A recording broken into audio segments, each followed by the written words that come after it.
کہ پہلے صفحے پر پیدائش اور آخر میں موت لکھا ہوا ہے۔ بیچ کے جتنے صفحات ہیں وہ سارے خالی ہیں، آپ جو چاہیں لکھیں، لیکن لکھتے وقت یہ ضرور سوچیں کہ جب احکم الحاکمین کے سامنے یہ کتاب کھولی جائے تو آپ کو شرمندگی نہ ہو۔ مولانا روم علیہ الرحمٰن نے ایک بڑا خوبصورت واقعہ لکھا۔ آپ فرماتے ہیں کہ ایک شخص کو ایک قیمتی ہیرا ملا، انمول ہیرا۔ وہ اسے لے کر جوہری کے پاس گیا اور کہا اس کی قیمت کیا ہوگی؟ تو جوہری نے اسے دیکھا تو کہا کہ میں اپنی پوری دکان بھی دے دوں تو اس کی قیمت ادا نہیں ہو سکتی، اس پورے سرافہ بازار میں کوئی بھی اس کی قیمت نہیں دے سکتا۔ تم ایک کام کرو، اس کو لے کر بادشاہ وقت کے پاس جاؤ، ہو سکتا ہے وہ اس کی قیمت دے دے۔ وہ شخص وہ ہیرا لے کر بادشاہ کے پاس گیا۔ بادشاہ نے جب اسے دیکھا تو وزیر سے پوچھا اس کی مالیت کیا ہے؟ بادشاہ کو بتایا گیا بادشاہ سلامت اگر ہم اپنا تخت و تاج بھی دے دیں تو اس کی قیمت ادا نہیں ہو سکتی، یہ ایک انمول ہیرا ہے۔ بادشاہ نے کہا بھائی کسی قیمت پہ بھی مجھے چاہیے۔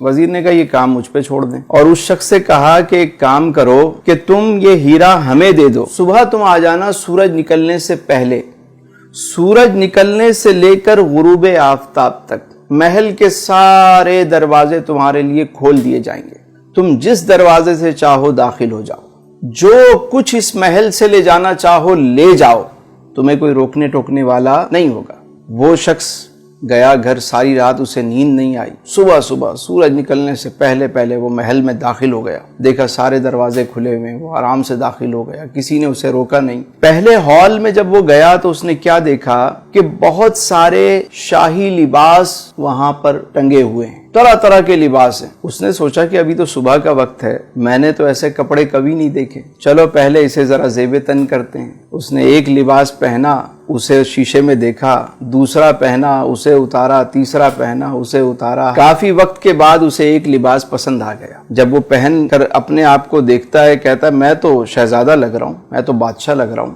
اب وہ آگے چلا، آگے جب گیا تو وزیر موصوف نے کیا کیا، دوسرے ہال میں طرح طرح کے شاہی کھانے چنے ہوئے، دسترخوان لگا ہوا ہے اور تازہ کھانے پکا کے رکھے گئے ہیں، خوشبو آ رہی ہے۔ اب یہ شخص پوری رات کا جاگا ہوا، بھوک سے اس کا برا حال تھا۔ اس نے جب ایسے کھانے دیکھے تو اس کی بھوک اور بڑھ گئی، ایک کھانے پہ ٹوٹ پڑا، کبھی اسے کھا رہا ہے، کبھی اسے کھا رہا ہے، کبھی اسے۔ جب اس نے سیر ہو کر کھایا، شکم سیری ہو گئی، تو پھر یہ آگے چلا۔ اگلے ہال میں کیا منظر دیکھتا ہے کہ وہاں شاہی بستر لگا ہوا ہے، کنیزیں جو ہیں وہ پنکھے لے کر کھڑی ہوئی۔ اس نے سوچا کہ ابھی تو صبح کا وقت ہے، ابھی تو بہت وقت پڑا ہوا ہے، کیوں نہ میں تھوڑی دیر آرام کر لوں۔ یہ شاہی بستر پر لیٹتا ہے، کنیزیں پنکھا جلتی ہیں، اور یہ جو پوری رات کا جاگا ہوا، پیٹ بھر کے کھانا کھایا ہوا، اب جب یہ سویا تو اللہ طول اچانک اس کی آنکھ کھلی تو دیکھا کہ دربان اس کو اٹھا رہے ہیں۔ جیسے ہی اس کی آنکھ کھلی انہوں نے کہا بھائی وقت ختم ہو گیا، سورج غروب ہو گیا، چلو اب یہاں سے بھاگو۔ یہ شخص فوراً اٹھ کر سامان اٹھانے لگ گیا، کبھی یہ اٹھا رہا ہے، کبھی وہ اٹھا رہا ہے۔ انہوں نے کہا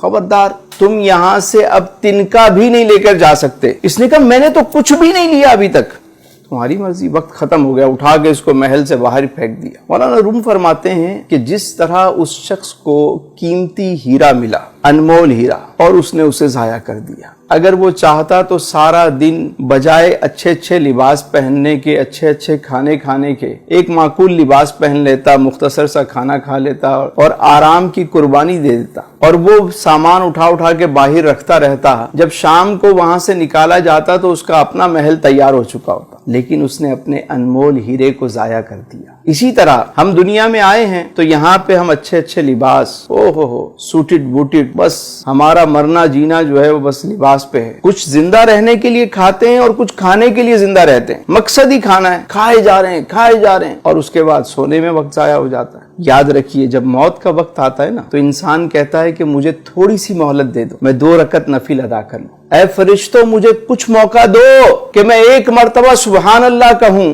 1 مرتبہ الحمدللہ کہہ لوں، ارے 1 مرتبہ اللہ اکبر کہہ لوں، تھوڑا سا تو موقع دو، میں کچھ صدقہ و خیرات کر دوں۔